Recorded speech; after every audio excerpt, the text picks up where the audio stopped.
Bismillahirrahmanirrahim. Adalah Ramadan terakhir bagi kita. 12 dosa yang kebanyakan di bulan Ramadan tidur. tahun ini. Karena Ramadan ini waktu yang berharga loh Mas Adnan ya. Kalau masalahnya seperti yang disebutkan, maka puasanya sah.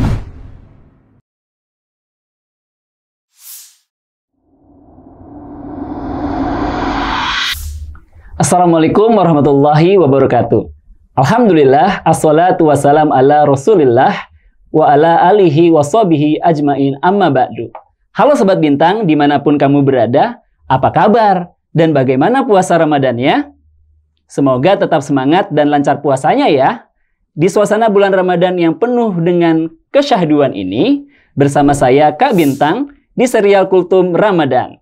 Kali ini telah hadir di samping saya, yaitu narasumber kita pada hari ini, Ustadz Muhsin Suwaidi LC MEI. Assalamualaikum Ustadz, apa kabar? Waalaikumsalam warahmatullahi wabarakatuh. Alhamdulillah sehat Mas Bintang, dan semoga kawan-kawan sekalian Sobat Bintang juga sehat semua.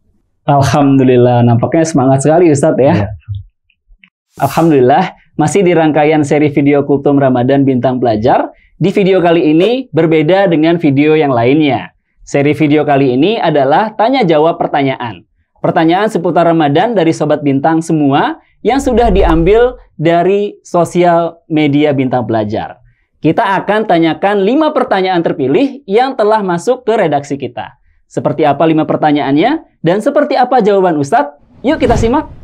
Baik Ustadz, langsung aja kita ke pertanyaan pertama nih Ustadz nih. Pertanyaan yang udah masuk dari akun Instagram Karela Bikesha 08. Yang pertanyaannya senada dengan pertanyaan dari akun Instagram L.dzs. Jadi ada 2 akun yang bertanya sama nih. Pertanyaannya adalah, halo Kak, aku mau nanya. Kalau nelen air liur pas puasa, batal atau enggak? Sengaja atau enggak sengaja? Maaf kalau sedikit menjijikan ya Kak, terima kasih. Nah Ustadz, gimana tuh Ustadz? Kalau misalkan ada orang yang sedang berpuasa, dia sengaja atau enggak sengaja nelen air ludah. Itu hukumnya seperti apa Ustadz? Masya Allah Mas Bintang, pertanyaan itu bagus sekali sebenarnya. Dan ini mungkin sering terjadi ya Sobat Bintang ya. Maka sebenarnya masalah ini, kalau memang seseorang itu sulit ya dan berat kalau terus-menerus mengeluarkan air liurnya, maka boleh bagi dia menelan ludah. Sebagaimana yang dikatakan oleh Ibnu Qudamah, salah seorang ulama Hambali, beliau mengatakan yang artinya, apa yang tidak mungkin dihindari, seperti menelan air ludah, maka tidak apa-apa dan itu tidak membatalkan puasa. Ya. Karena kalau kita memaksakan hal itu, berarti kita perlu untuk menghindari debu di jalanan. Kemudian beliau juga mengatakan, sama halnya dengan menghindari butiran gandum. Dan hal ini pun sama dengan yang dikatakan oleh Imam Nawawi. Cuma dengan catatan, teman-teman sekalian, Sobat Bintang sekalian dan Mas Bintang, bahwasanya jangan sampai air ludah sudah keluar dari bibir luar, kemudian ditelan lagi. Maka ini tentu bermasalah. Tapi selama masih dalam mulut, maka ini tidak masalah, tidak membatalkan puasa. Baik, mungkin begitu. Oh, jadi kalau misalkan masih ada di area mulut itu boleh ditelan Ustadz ya? Boleh, kalau memang tidak menyulitkan dia bila mengeluarkan air ludah itu. Ya, tapi kalau memang maksudnya kalau menyulitkan dia sedikit-sedikit mengeluarkan air ludah, sedikit-sedikit mengeluarkan air ludah, maka boleh bagi dia untuk menelannya. Ya. Tapi jangan sampai ya sengaja dikeluarkan kemudian ditelan lagi. Nah, itu nanti bermasalah tentunya. Nah, baik. Itu dia ya, Karela Bikesha dan juga .dzs atau juga Sobat Bintang yang pernah berpikiran dengan pertanyaan itu. Mudah-mudahan terjawab ya Ustadz ya. Alhamdulillah. Langsung kita ke pertanyaan kedua. Pertanyaan kedua dari Sobat Bintang lainnya nih Sobat. Dari akun Instagram IG_arsafin. Kan dalilnya siapa memberi makan orang berpuasa, maka baginya pahala seperti orang yang berpuasa tersebut, tanpa mengurangi pahala yang berpuasa itu sedikit pun juga. Hadis riwayat Tirmizi, Ibnu Majah, dan Ahmad. Nah, kalau ada akhwat nggak puasa Ramadan karena berhalangan haid dan memberikan makanan kepada orang berpuasa, apa bisa mendapatkan pahala seperti orang puasa dan tanpa harus mengganti puasa di lain Ramadan? Pertanyaan yang sama juga kalau puasa Senin Kamis. Kalau hanya memberikan makanan bisa mendapatkan puasa orang lain, terus kita ngapain puasa? Nah, itu pertanyaannya cukup berat nih Ustadz nih, kalau menurut saya ya Ustadz ya. Mudah-mudahan Ustadz bisa menjawab. Silakan Ustadz.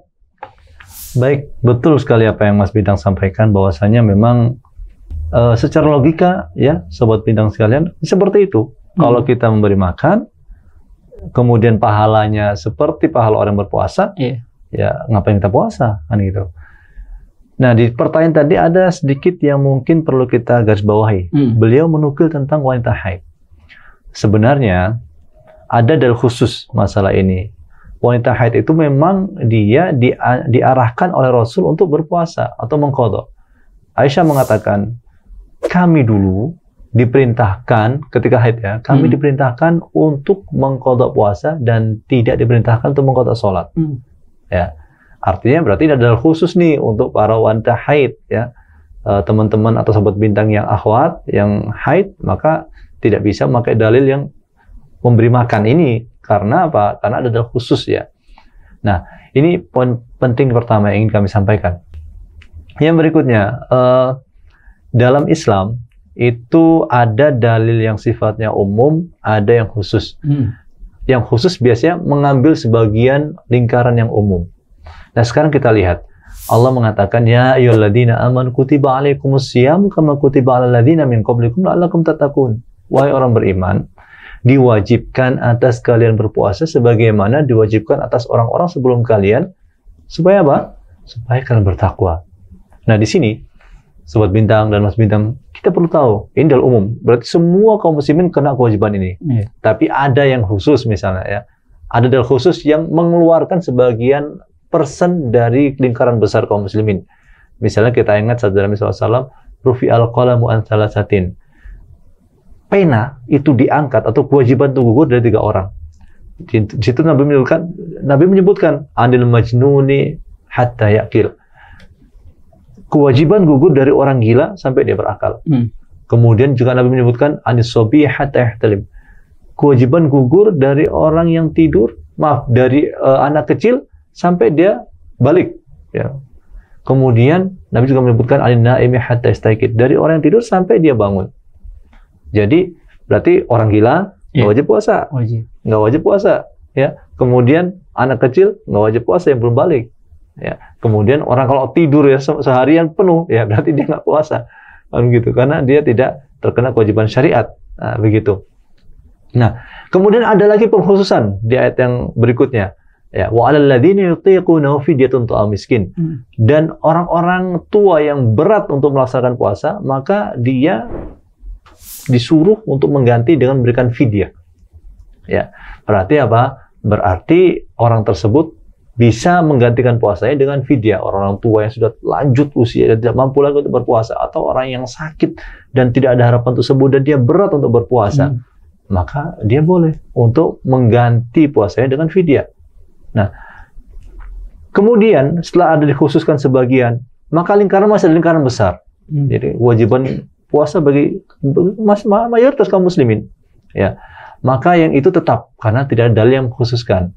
Maka, nah kalau gitu bagaimana Ustadz berkenaan dengan hadis Nabi yang tadi, bahwasanya itu kan bisa menggantikan, itu menggantikan dari sisi pahala, ya, dalam artian apakah orang yang beri makan nanti dia sudah pahala puasa, maka nggak perlu lagi puasa lagi. Ya, itu dari sisi pahala saja. Tapi kewajiban tetap masih berada di lingkaran umum yang besar tadi, ya. Jadi tidak bisa menggantikan kewajiban. Ya, makanya dalam keadaan disebutkan sesuatu yang sama, nilainya sama nih, belum tentu bisa menggantikan. Maka kita harus tahu, kita ingat juga bahwa Nabi SAW pernah mengatakan ya, demi zat yang jiwaku berada di tangannya, bahwasanya surat ini, surat Al-Ikhlas, itu menyamai seperti Al-Quran. Nah, apakah kalau orang baca 3 kali, Qul huwallahu ahad, sama seperti orang khatam Al-Quran? Tentu tidak sama. Ya, maka sekali lagi kita harus tahu dalam Islam itu ada dalil umum dan dalil khusus. Ya, dalil umum kita terapkan selama tidak ada yang mengkhususkan. Dan hadis yang disebutkan oleh adik kita tadi, ya, Sobat Bintang tadi, yang akhwat, itu tidak mengkhususkan. Tidak ada ulama yang mengatakan bahwasanya hadis itu mengkhususkan kewajiban yang umum yang disebutkan dalam Al-Quran. Maka berarti apa? Itu hanya untuk mendapatkan pahala, tapi tidak menggugurkan kewajiban. Jadi harus dipisahkan antara kewajiban dan pahala. Tapi kalau melaksanakan kewajiban ya pasti ada pahala. Cuma pahala itu kan bisa juga masuk ke dalam amalan sunnah, ya bukan hanya amalan wajib ya. Maka sekali lagi harus kita pisahkan begitu, Mas Bintang dan Sobat Bintang sekalian. Baik Ustadz, Alhamdulillah ini jawabannya itu sangat jelas sekali ya, Alhamdulillah ya. Jadi tidak menggugurkan kewajiban dalam berpuasa. Mudah-mudahan yang menjawab ya dari IG_Arsafin, mudah-mudahan menjawab dan juga menjawab pertanyaan dari Sobat Bintang semua, kaum hawa yang pernah berpikir tentang pertanyaan tersebut. Langsung aja kita ke pertanyaan selanjutnya. Pertanyaan berikutnya, Sobat Bintang, yaitu adalah pertanyaan ketiga dari akun Instagram Sulfiah_Asri.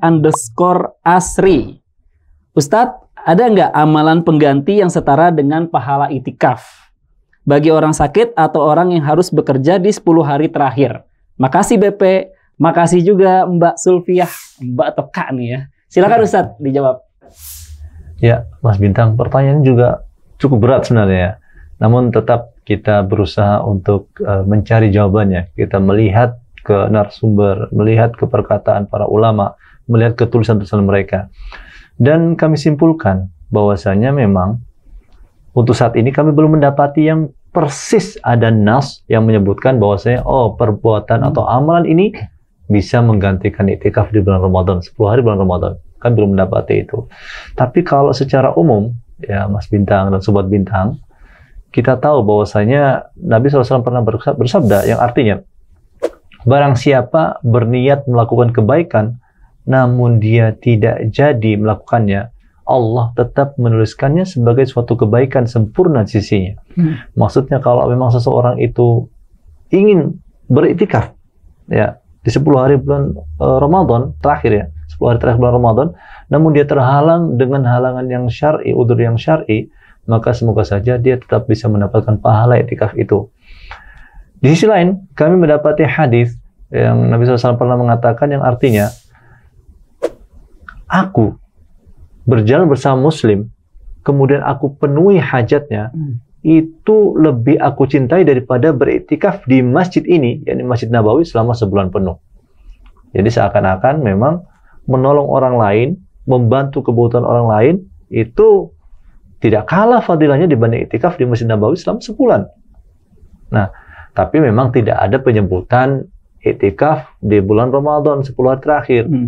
Maka ya tentu kita tidak bisa memastikan bahwasanya menolong orang saja, ya. Kemudian tidak tidak melakukan iktikaf, tidak begitu.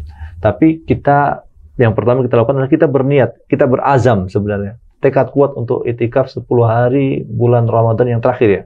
10 hari terakhir bulan Ramadan kita berniat kuat, beriktikaf.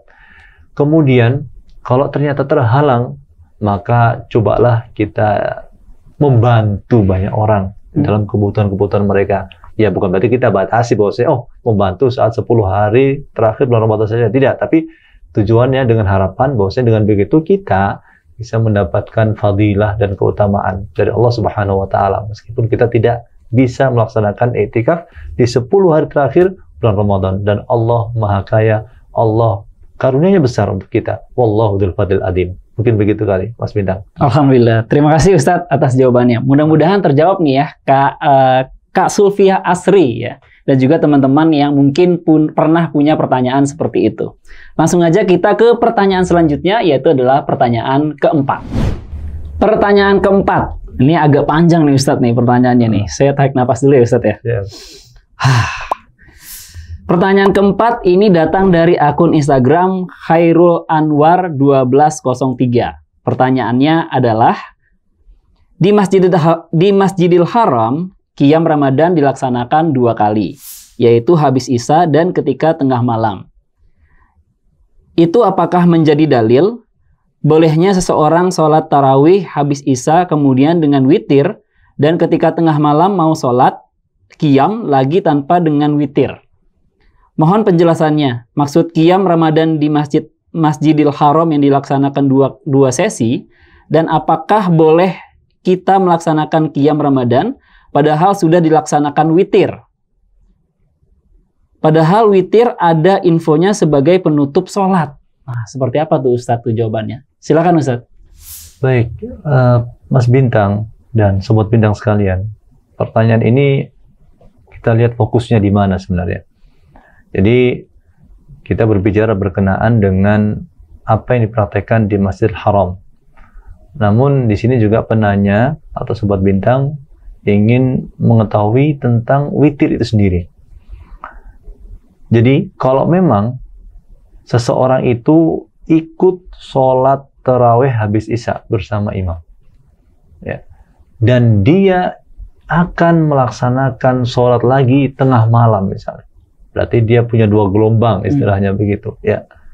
Maka di sini memang Nabi SAW mengatakan ij'alu akhiru sholatikum billaili witra. Jadikan sholat terakhir kalian adalah witir, ya. Nah, namun susahnya adalah Nabi juga mengatakan la witroni fi lailah.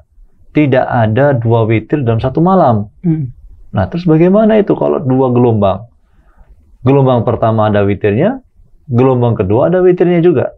Nah, bagaimana bila seperti itu ya? Bila seperti itu. Jadi ada 2 model yang disampaikan oleh ulama. Ya, pertama yang kita simpulkan dari keterangan Syekh Utsaimin rahimahullah dan Komisi Tetap Riset Ilmiah dan Fatwa Arab Saudi. Ya, seseorang kalau misalnya dia berniat untuk ikut sholat tarawih di gelombang kedua, nah maka dia tetap ikut bersama imam nih sholat tarawih bisa ya. Kemudian sholat witir juga sama imam. Namun ketika imam duduk untuk rakaat ketiga sholat witir, kemudian salam, makmum nggak ikut salam. Dia berdiri lagi dan menyempurnakan sholatnya menjadi 4. Jadi maksudnya menggenapkan sholatnya menjadi 4 rakaat. Jadi bukan witir. Ya. Syekh Utsaimin rahimahullah mengatakan atau berdalil bagaimana, apa sih kok bisa seperti itu?